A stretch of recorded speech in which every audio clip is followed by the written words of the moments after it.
Hey Untold Radio Network fans, want exclusive perks and to support our channel? Introducing our YouTube membership program with 3 amazing levels. Get loyalty badges that level up to different cryptids the longer you're a supporter. How cool is that? You'll also get access to custom Bigfoot emojis and priority in chat. Upgrade to Backstage Pass for exclusive wallpapers, photos, status updates, discounted books, and merchandise. Go all in with the producer level for everything mentioned plus member shoutouts. Ready for an enhanced experience? Join now, pick your membership level, and let's make this journey even more exciting together. The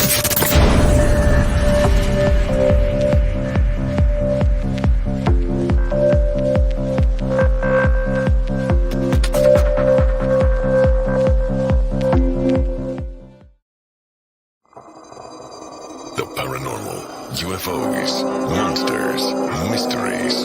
You're listening to Talking Weird. And now, from a cabin deep in the Northwoods, your host, Dr. Dean Bertram.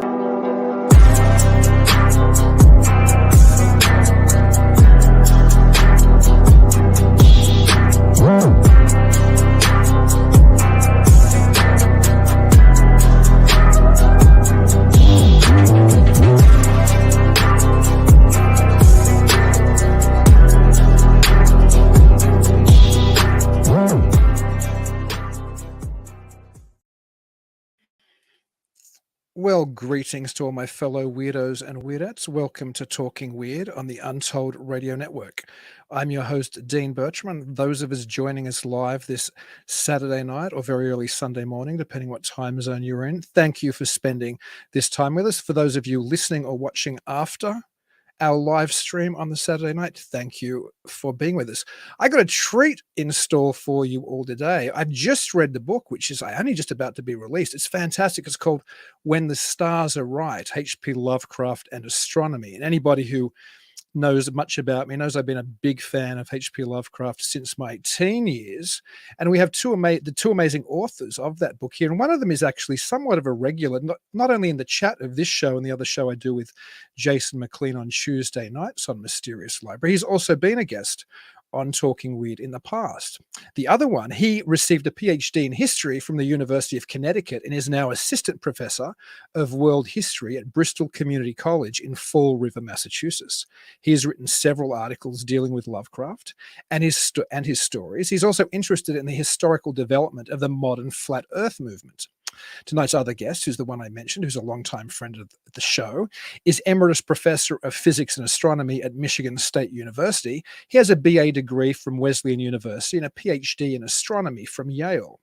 He is the author and co-author of several books and numerous scientific papers. He began to read the fiction of H.P. Lovecraft around 1970, and he became intrigued by the role of astronomy in the development of Lovecraft's thinking.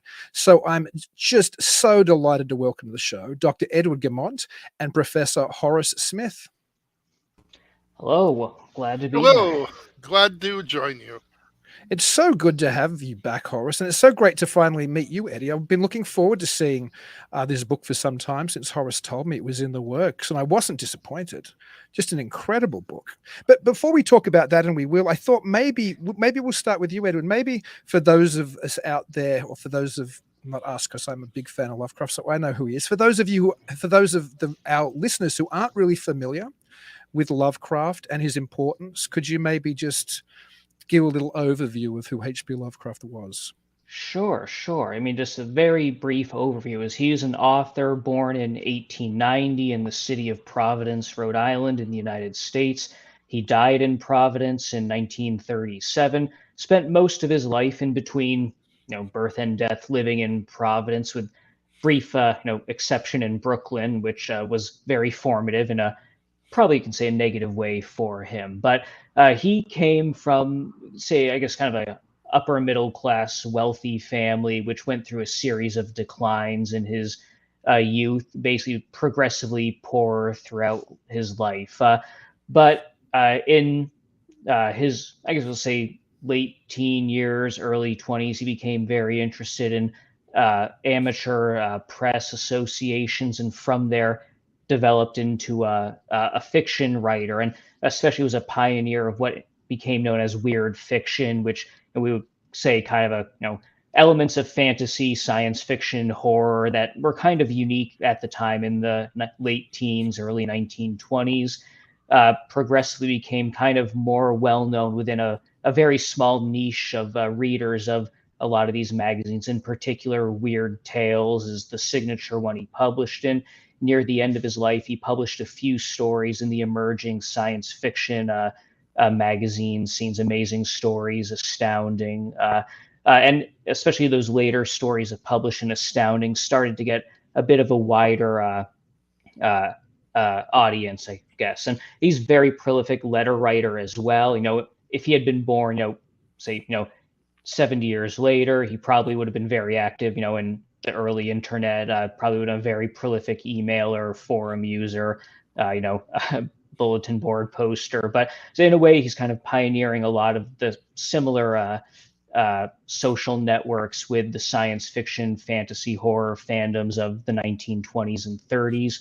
But that being said, by the time he dies, he's very, we'll say, not popular in the wider mainstream and essentially unknown. And maybe just started to change at the time of his death. But especially in like the 1960s, there's kind of a renaissance, and he becomes the subject of a lot of not just people republishing his work, but running with his fiction in new directions. Scholarly work starts to develop around him. He quickly becomes, basically gets a reputation as the, America or the 20th century Edgar Allan Poe. Essentially, you have people like Alan Moore, Stephen King, Neil Gaiman, Guillermo del Toro citing him as major influences. I think Guillermo del Toro has a statue of him in his house, which I think says something. But he's a pioneer of this field of cosmic horror, where the horror isn't vampires or Frankenstein monsters or stuff like that, but kind of the horror of realizing just how insignificant you are in the grand scheme of things. And a lot of his famous creations, especially the eldritch god Cthulhu, kind of is an embodiment of this. And through stories like The Call of Cthulhu, At the Mountains of Madness, The Dunwich Horror, Shadow over Innsmouth, he really pioneers this new trend of horror that really fruits after his death. So again, he's, I think, very interesting, and a guy who was almost completely unknown in his lifetime. And then basically through a lot of the networking, through the uniqueness of the stories he wrote, developed an enormous influence after his death, to the degree that, for example, I was just reading when Richard Nixon dies in the 90s, Hunter S. Thompson is comparing him to H.P. Lovecraft in his eulogy. And I mean, it's just, stuff that for many reasons Lovecraft would never have expected during his lifetime. Again, we could talk, spend the whole hour talking just about his biography, but for those who aren't familiar, that's kind of a brief capsule summary of Lovecraft and his life. And I'm sure we'll dive into more details, throughout the rest of the conversation. And you mentioned then the importance of him being the originator of cosmic horror. And as this book looks at, a lot of that has to do with his interest in, well, more than an interest, his passion for astrology, really. So maybe, Horace, you can tell us a little bit about the book, its title, what it means, and give us a little bit of a very brief overview about Lovecraft's interest and entry into the world of amateur. I said astrology, I meant astronomy. Amateur astronomy. Lovecraft. I was going to mention that. Yeah, Lovecraft would strangle me if I said he had an interest in astrology, because of course he was quite the skeptic. But yeah, he had this incredible interest in amateur astronomy, and that really helped shape the type of cosmic horror that he would write later. So anyway, tell us a little bit about the book and the astronomical aspects of Lovecraft's life. The book is titled When the Stars Are Right, H.P. Lovecraft and Astronomy. And the title, the part of the title, When the Stars Are Right, goes back to the story, The Call of Cthulhu, or Cthulhu, however you want to pronounce his name. The idea is that the real name is not meant to be pronounceable by a human. So that gives you leeway to pronounce it however you will. And you'll hear it pronounced in different ways. But in that story, one of the cultists of this people who believe in the great old ones and Cthulhu's return to take over our world, is being interrogated. And he's talking about when he says, when the stars are right, they could fly from world to world. But when the stars are wrong, they could not live. And Cthulhu lies sleeping down beneath the Pacific Ocean, awaiting the time when the stars are right and he can return and presumably take over what's going on our particular small part of the universe.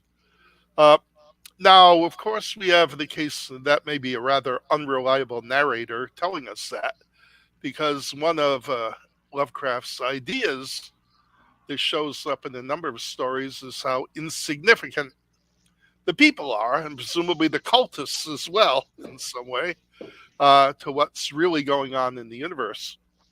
But we thought the idea when the stars are right would be a good title, part of the title. And it's also a good part of the title because Lovecraft, from his youth, was a very skilled and experienced amateur astronomer. And he was very, when he wrote a story, he was very careful to make sure that his own descriptions of the stars that would be visible in the night sky, the phases of the moon, anything having to do with astronomy were accurately described. And he was very upset if other writers did not do the same.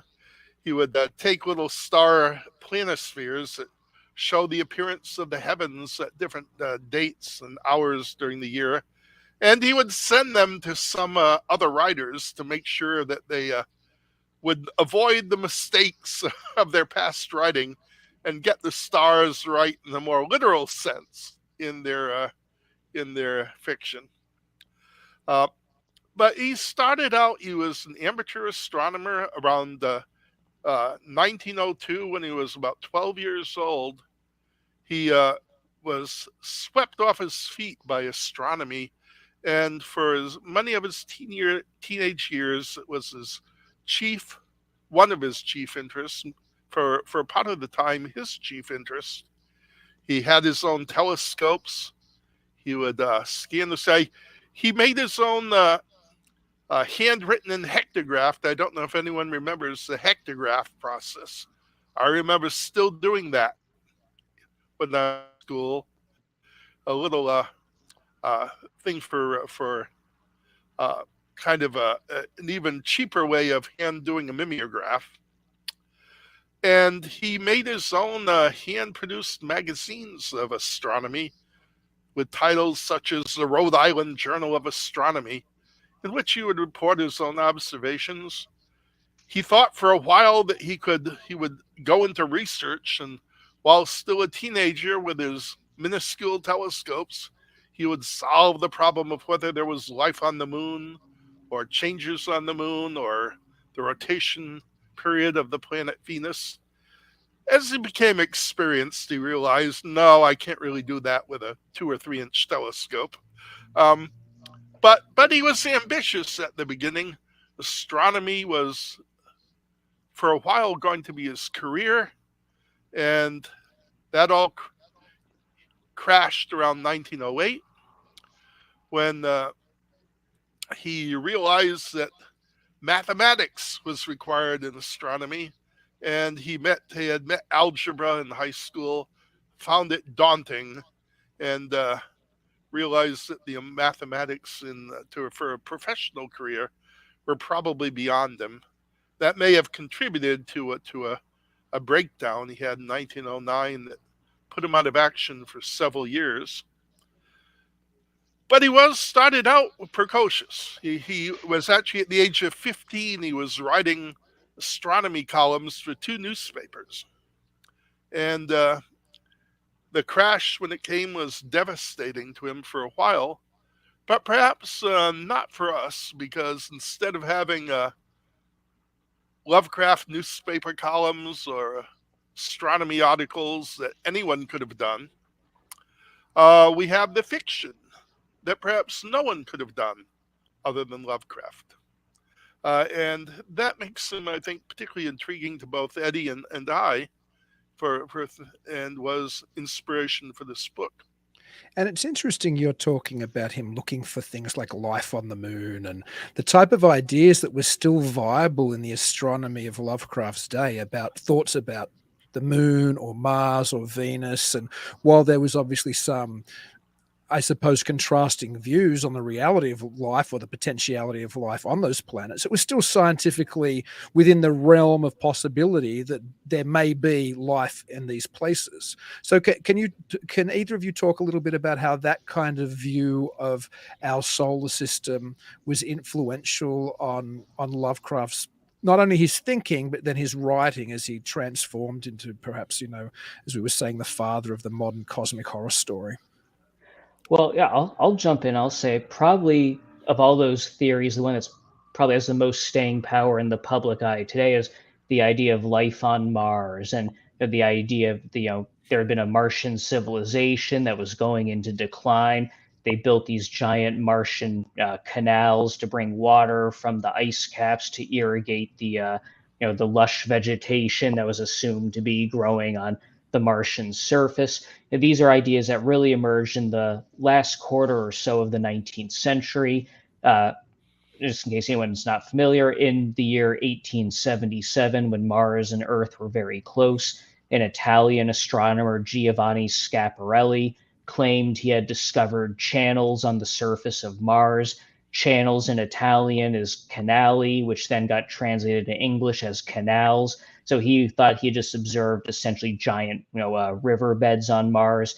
People assumed he had discovered artificial waterways. So this set off a huge, craze basically over the idea that Martians had basically been confirmed. I think there's maybe some similarities to the modern, UAP discussions that are going on today and assumptions that are being made over what exactly is meant by, unidentified. And but maybe we can talk about that later without, getting too distracted. But one of the major proponents of this idea of Martians building these waterways was an American astronomer, I guess we can call him, even though I don't think he had any formal training in astronomy, Percival Lowell, who, again, a pretty well-known name for his Martian advocacy. In 1907, he came to give a talk at Brown University. Lovecraft did meet him in person. And when you read Lovecraft's writings on astronomy, you can see that, later on in his letters, he'll claim that he never gave, Percival Lowell any, credence at all. Of course, he thought it was all nonsense. But when you read letters earlier to the time, when you read his astronomy columns, he did give this very significant idea, consideration that, Lowell might have the right idea that at least there might be some kind of intelligent life on Mars. But also, it's interesting because by the end of his life, he's explicitly writing, there's basically, probably nothing on Mars living except, maybe bacteria, which again, pretty close to modern beliefs. So you can see that's one way in which, his views of extraterrestrial life changed. But I think more broadly, you can consider the notion of what the Martian canal scenario means. You have this planet that's, slowly dying, this advanced civilization that's basically unable to halt it. They're engaging these giant, public works, basically, altering the surface of their planet, trying to survive. You can see a lot of echoes of, kind of the futility of, trying to survive against nature in a hostile universe. The idea of this ancient civilization of aliens going into decline, leaving behind kind of remains that can be observed by human explorers. So this astronomical theory, which again, was at least, had broad public appeal at the time, even if I think probably a lot of professional astronomers were somewhat more skeptical. But you can see how this astronomical concept probably contributed, at least in some part, to the eventual development of his particular strain of weird fiction and cosmic horror, even if, it's a long line to get there. Well, maybe one of you could talk a little bit about his cosmicism, which is like, is it cosmicism or cosmicism? I've never heard it said. I've only ever seen it written. I've always said cosmicism, but I don't know if Eddie agrees. But That's how I've said it too. Okay, well, cosmicism then. How perhaps his very interest in astronomy, and you went there a little bit there, but it goes to this incredibly, almost bleak idea of mankind being so insignificant in the universe, that the inimical forces of the universe, or perhaps even they're just perhaps they just don't care, but the idea that the universe is so much bigger than man that we don't matter and we're kind of lost in this cosmic void. And I'm the book certainly suggests, and as I never really thought about it, it makes total sense, that his interest in astronomy really developed that type of philosophy, which becomes apparent in the hostility of these other entities that visit the planet throughout so many of his writings. I think that's true. I think that goes back to his teenage years. And as he goes into astronomy at this time was advancing with bigger telescopes, with a picture of the universe, not just of the solar system and our nearby objects, but a better picture of the scale of the universe. It became apparent that it was huge in both time and space compared to a human lifetime and compared to the planet Earth. And he began to think that in this vast universe, the Earth was looking pretty small. And all on Earth, the peoples, the wars, he would be in his 20s when World War I broke out. And he's writing some of his newspaper columns. He remarks on how insignificant all this fighting in Europe was, well, compared to the state of the universe as a whole, the size as a whole. And he developed this idea of cosmicism, in which he regarded people as insignificant. And that was associated with an atheism, because he said he couldn't believe in this God that cared about humans, that cared about people. And he thought about this vast universe. This is in some ways a kind of a bleak idea, but although I think he loved astronomy, he was amazed and wondered by these developments of the expanded scale of the universe. And I don't know that he himself regarded this as too much of with a pessimistic view in that sense. He always had a pretty pessimistic view. Well, he developed a pessimistic view about people and about the on the planet Earth. And had rather a xenophobic nature, particularly with immigrants coming into the U.S. from countries other than this beloved England. But this developed in this cosmicism, shaped his fiction, and we see beings beyond the capabilities of people in his fiction that can't be regarded as like devils that are inimical to people, but they don't really care that much about people, that have the ability far beyond those of humanity, and care about people in the same way that we might care about wandering through an anthill and not even noticing whether we destroy it or not with our footsteps. And that, I think, is one of the aspects of cosmicism that was something relatively new, and I think, in the fiction of the day.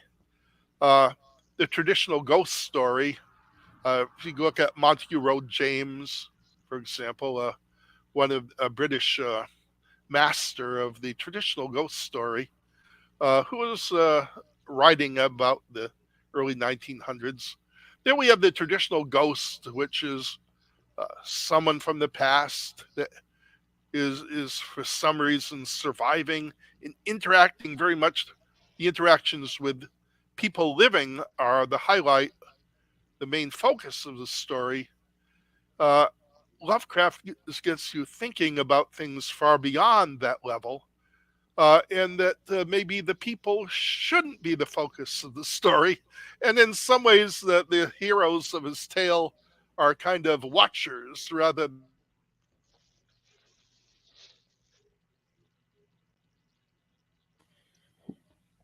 Have we lost Horace? Eddie, can you hear Horace? Don't It know if seems you a little. agree with that. Oh, you might be back. I think we lost you for a moment, Horace. Oh, well, I was just saying, I was wondering if Eddie had any thoughts today.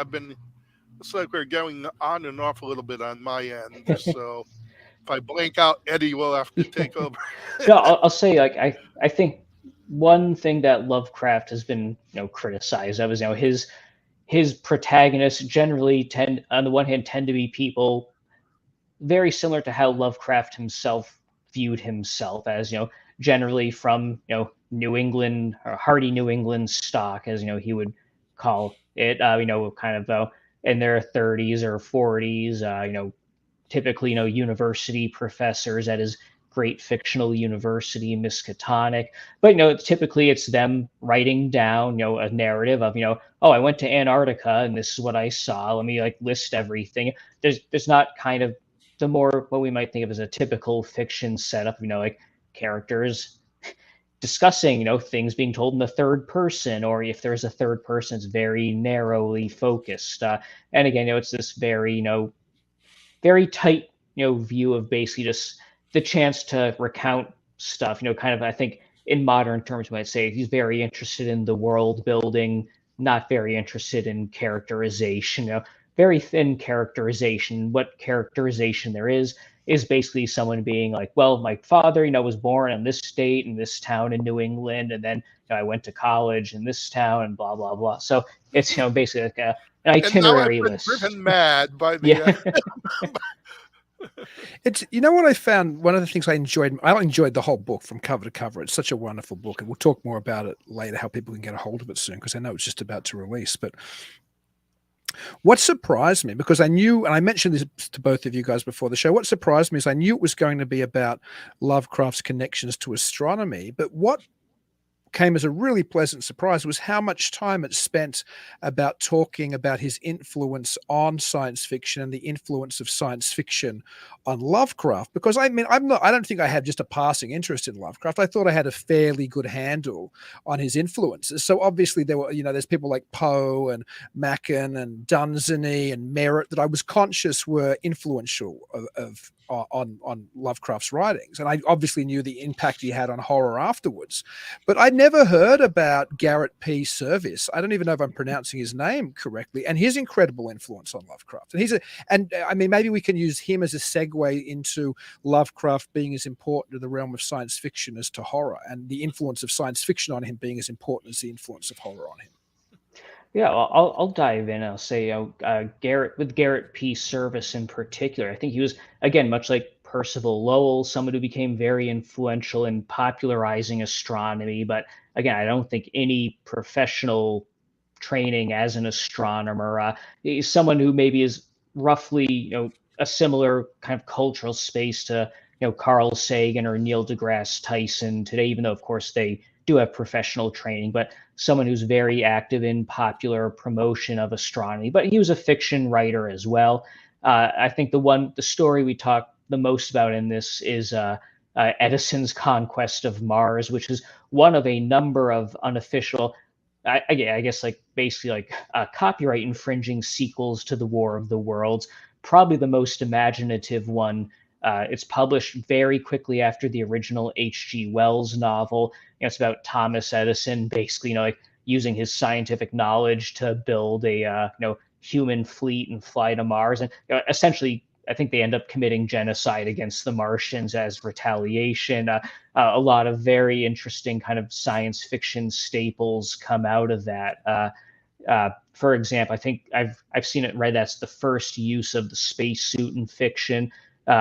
A very early example of what we would today call ancient aliens, where it's revealed the Martians came to Earth and built the pyramids and the Sphinx, and the Sphinx is actually meant to depict a Martian.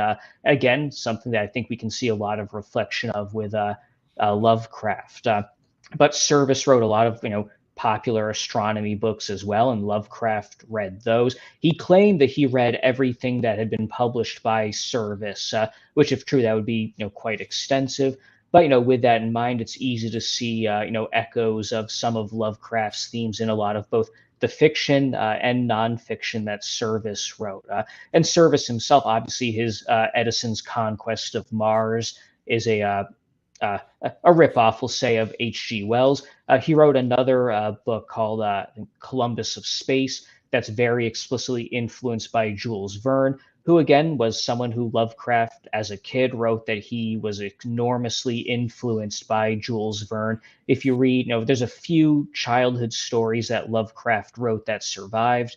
You can definitely see the influence of kind of the Verne style adventure novel. One of the things that really kills me is in his letters later on, Lovecraft mentions, as a kid, he basically wrote like his own, from the Earth to the Moon knockoff about people going to the far side of the moon. But, I think like he either mentioned he lost it or he deliberately destroyed it as a kid. I would have loved to have read that childhood story of his. And, beyond H.G. Wells, beyond Jules Verne, who he certainly did read both of those as a kid, and Edgar Allan Poe, who again probably is remembered mostly as a horror novelist, or maybe also a bit of a crime fiction person. He wrote science fiction as well, and you can see in Poe's science fiction a number of echoes of things that come up in later Lovecraft. He also, later on, he read a lot of science fiction in general, but wasn't a big fan. He thought a lot of it was Trek at the time, and I mean, probably he was pretty right about that assessment. But he did read some of the key works that kind of are still held in high regard. For example, the John Carter of Mars series by Edgar Rice Burroughs. And again, I mentioned Lovecraft was involved very much in kind of letter writing and these science fiction and writing journals. The John Carter books are originally serialized in magazines. Lovecraft writes in this article or this letter to the editor complaining that Edgar Rice Burroughs had gotten the number of days in a Martian year wrong, and very angrily denouncing him. And I think Lovecraft, again, as a kid, very clearly was a fan of Burroughs. Later in life, he talks about Burroughs as a hack writer. I think the fact that Burroughs ignored this letter, that from this completely unknown guy at the time, pointing out this error, because I did check when that novel was compiled and released as a novel, the error wasn't fixed, so it's still in the actual published thing. So Burroughs either never read Lovecraft's letter or didn't care, or I think Burroughs was kind of a heavy drinker, so he may just not have may have gone right over his head in any case. But it's also interesting, the few science fiction stories that Lovecraft really points out as being good.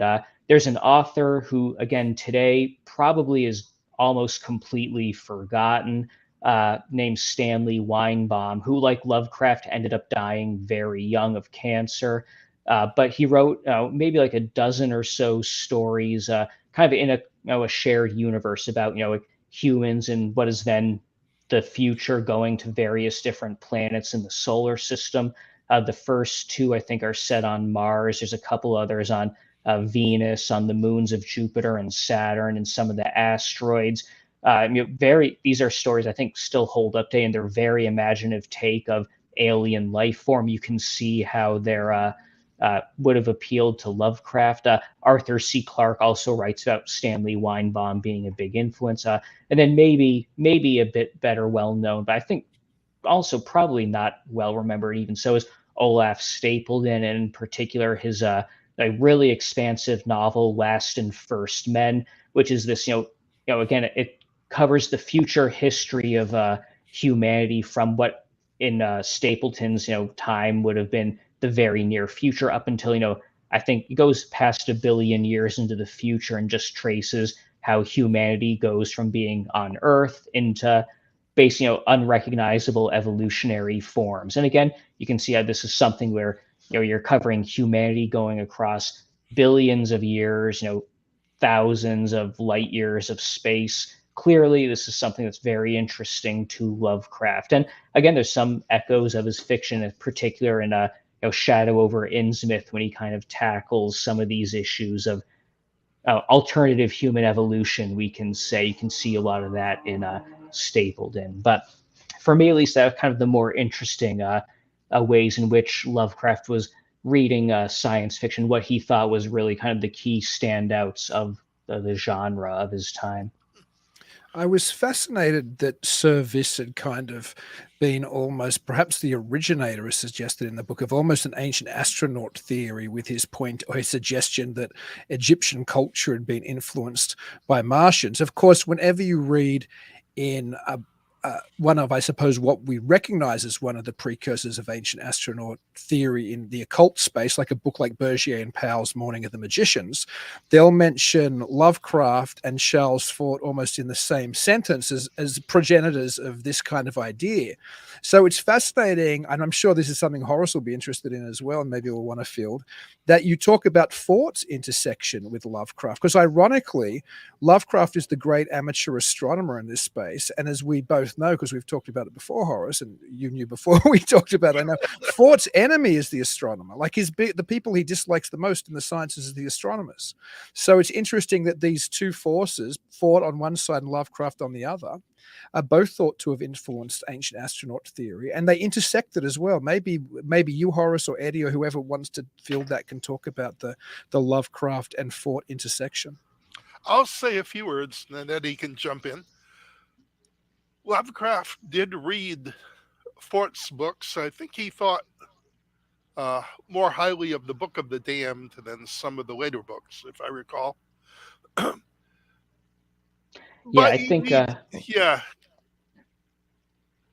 He had some criticisms of some of the later ones.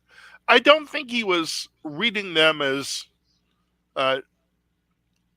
accepting the ideas about the Sargasso Sea of the sky from Charles Fort, literally, but he was looking at them as ideas of things that might be useful. And in fact, he in his the letters I recall about Fort from Lovecraft, he's actually kinder than I would have thought he might have been. I don't know if Eddie had that same impression. Yeah, I mean, I think he thought that Fort was someone who was not to be taken seriously, but he was a collector of random factoids, a collector of interesting stories. So I think Lovecraft appreciated those for what they were. I certainly don't think, and I think in one of his letters he kind of criticizes Fort for not really having any kind of specific, or like an organizing principle or ideology or methodology maybe. But I think he definitely preferred Book of the Damned over I think New Lands was the other hero. I'm not sure if he read any of the others, although there is and this maybe is steering it in maybe a different direction, but one of Lovecraft's closest closest friends, and again, Lovecraft was not a shut-in like is often referred to, but he did have a number of very close friends who he only knew through letter writing, which again maybe echoes of some people forming friendships over internet connections these days. But one of his very close epistolary friends who he never met in person was Clark Ashton Smith, another very good weird fiction author, but also poet, sculptor who lived in Auburn, California.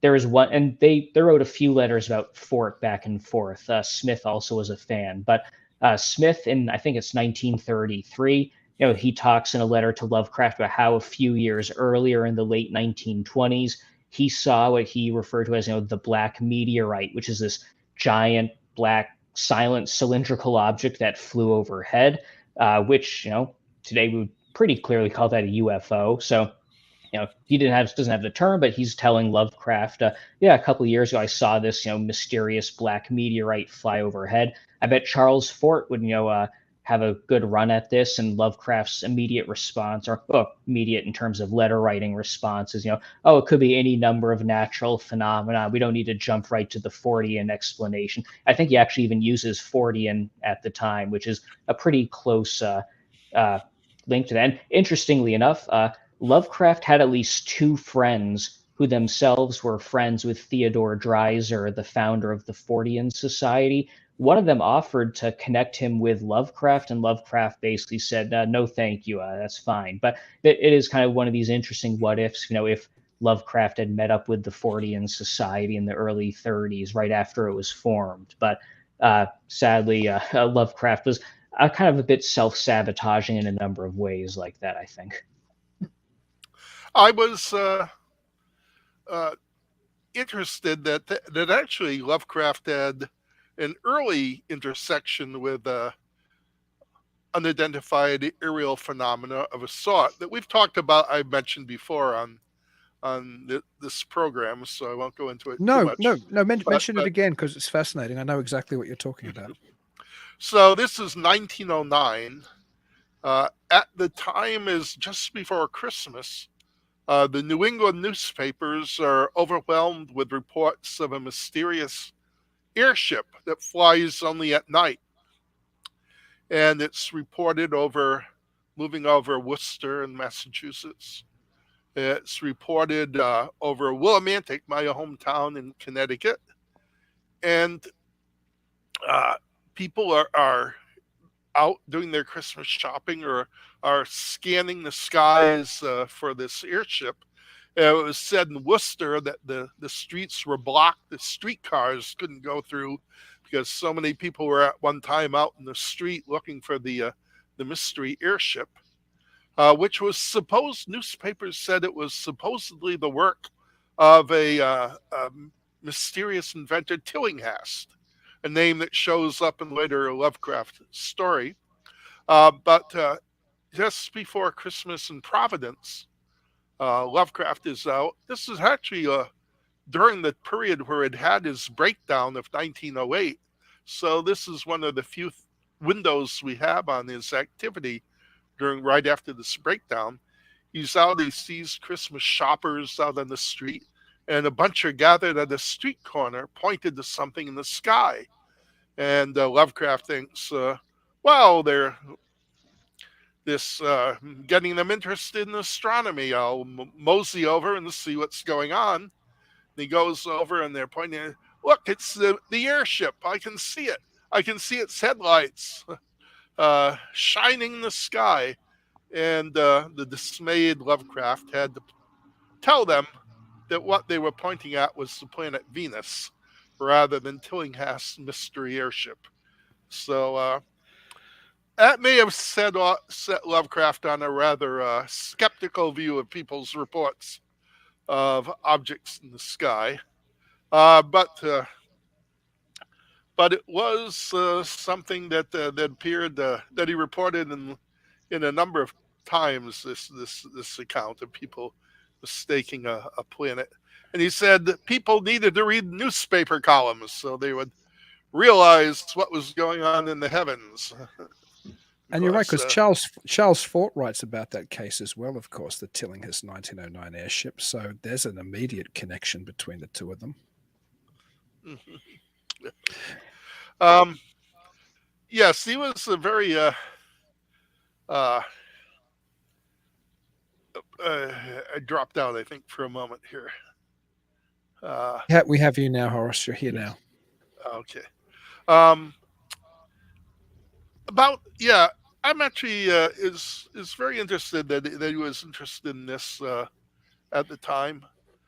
He was also interested in space travel from the Earth to space, but I think he noticed how glibly early science fiction writers had people going from the Earth to the Moon or to Mars, and he realized how hard this would be in practice. In fact, he didn't think people would go to the moon for a long time because it was going to be so difficult and so expensive. And why would people spend all that money? He thought the ordinary person wouldn't want to spend all that money to go to the moon. And he thought if they did, the people on that first trip might not make it back alive. And in actually some ways, he was rather more realistic about space travel and its difficulties than were many of the science fiction writers of the time. For himself, when he has his creatures moving through space, like the great old ones or the MiGo, they're often not going in physical spaceships, but are flying through the ether on some kind of wings that can not flap against the air, but against the ether filling the universe. And he does have some mention of spaceships, of rockets, and of ways of getting to space. But he realized this was going to be a very difficult endeavor, and he kept away from the easy space journeys that appeared in many of his contemporaries' writing, where people glossed over the difficulties of traveling through space. There's one picture he wrote in 1903, I think, or thereabouts, that Eddie found, which very amused me very well. It's reproduced in the book. It's a drawing he made of a train going up from the Earth into the moon, and a person in equipped for going to the moon, dressed up and looks like a deep sea diving suit in his on the page.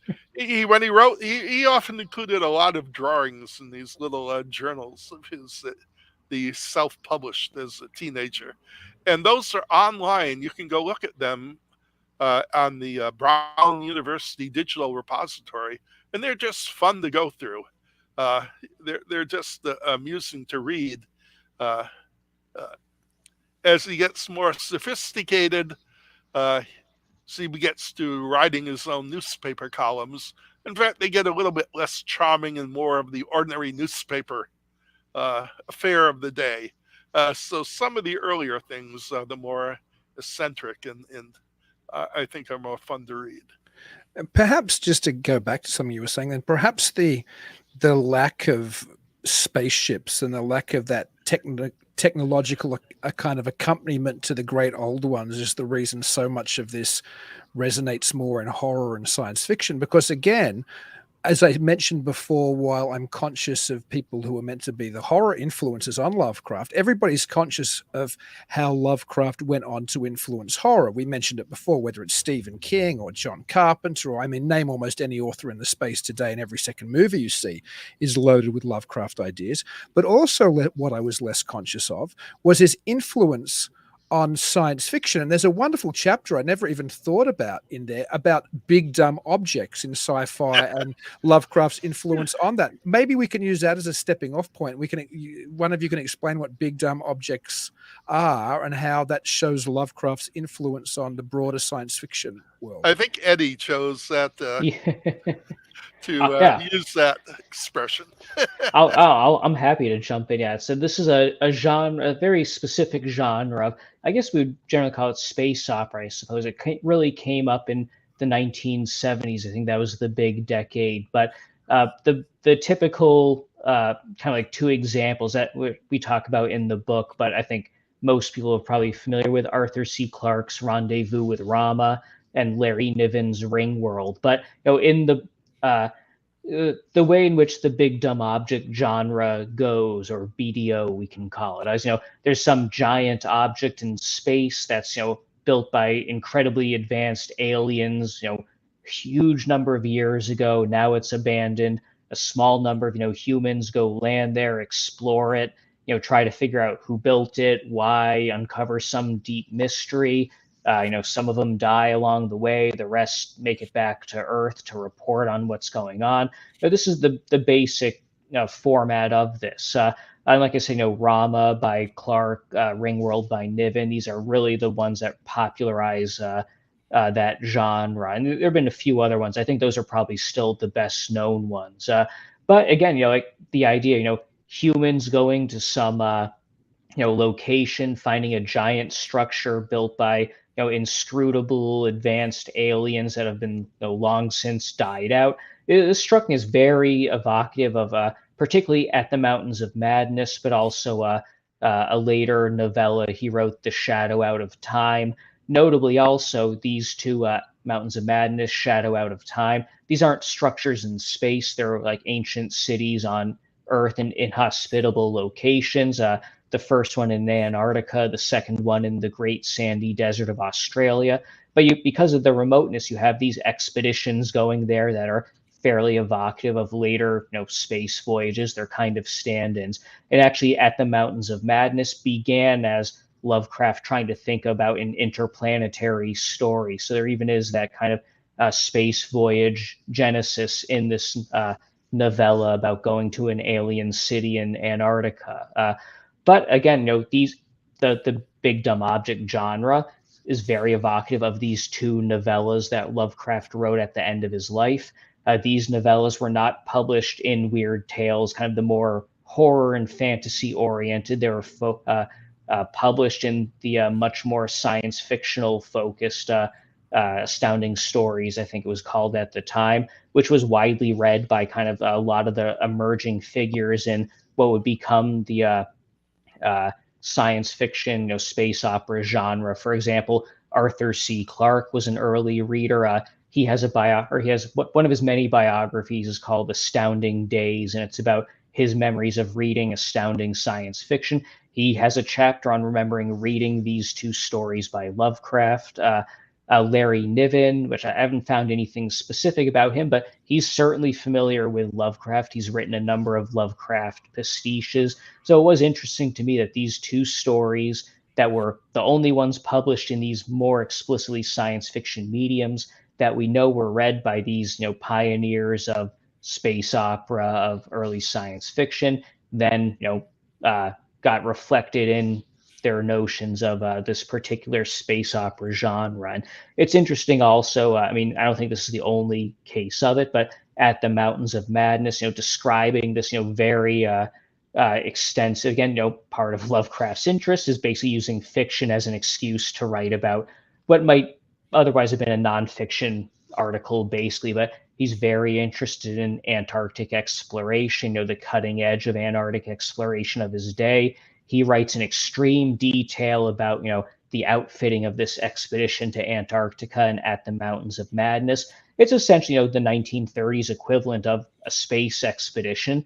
This, is published in Astounding Science Fiction, or Astounding Stories, I guess. One of the people who, secretly got copies of Astounding and read it was Wernher von Braun, who at the time was, working for the Nazi government in Germany on the V2 missile, or what eventually would be working on the V2 missile. After the war, he develops the first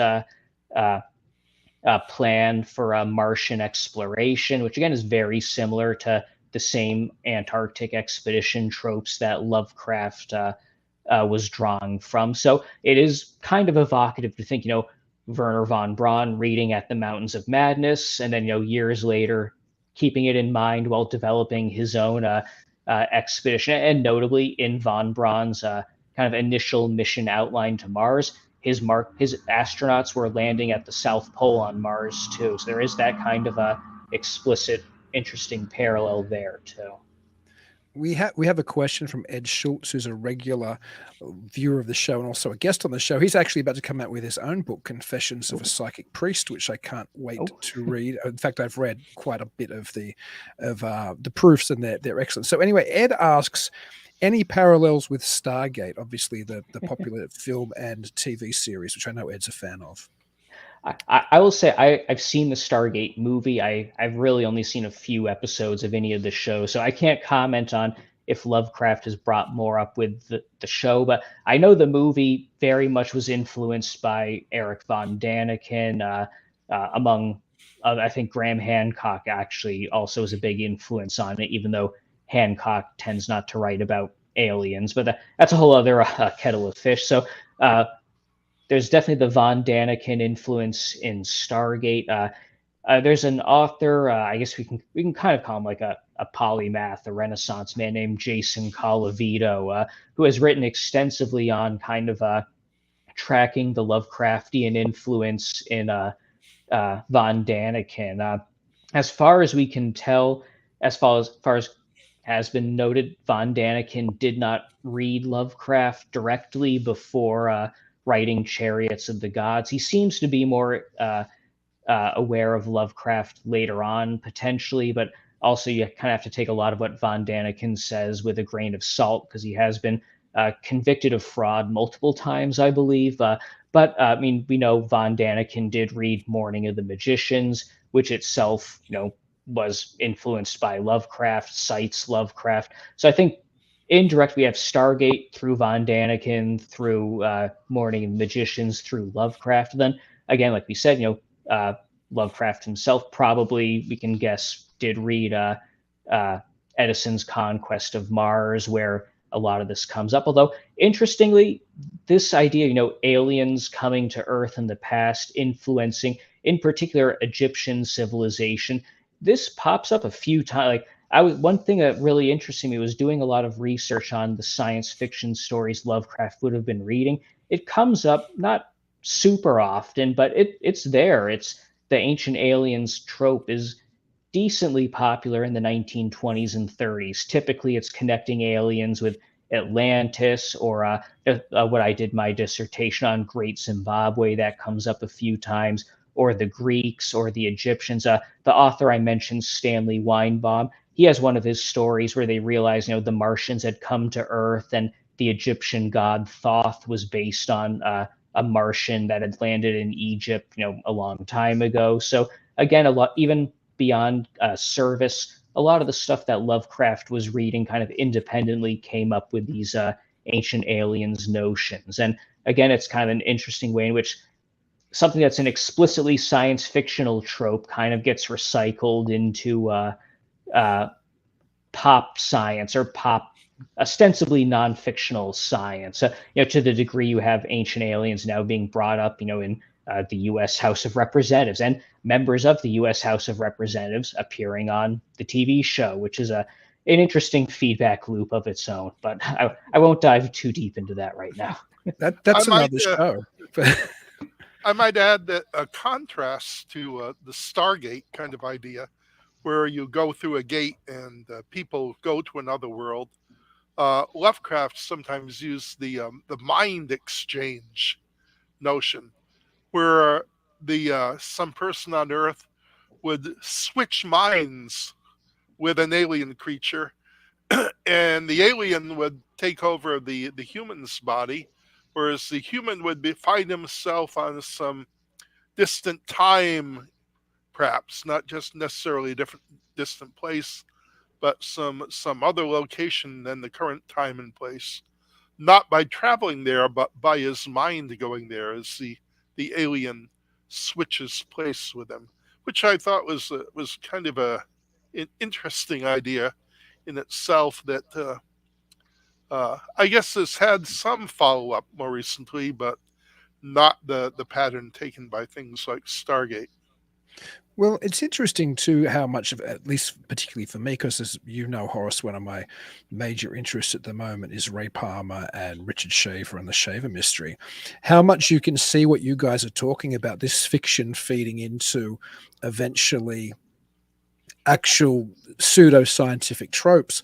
I think the entryway for Lovecraft and this type of thinking into the modern ufology is directly through the Shaver mystery, because you can't look at the Shaver mystery without really thinking about Lovecraft, certainly without thinking about Merritt and other people in that space that Shaver actually acknowledges were influences on him. And then that goes directly into UFO belief. So you have somebody writing in the same space as Lovecraft, admittedly 10 years post 10 years after, and that's Richard Shaver, regurgitating many of these ideas. I shouldn't say regurgitating that, but that's unkind. Revisiting many of these ideas, but pushing them forward as fictional representations of a fact, of things which actually happened. And so that whole kind of ancient civilization idea, which was popular in science fiction, becomes put forward in Amazing Stories in the mid-40s as genuine historical fact. And then I think that bleeds into the UFO belief and bleeds eventually into the popularity of ancient aliens and ancient astronaut theory and things like that.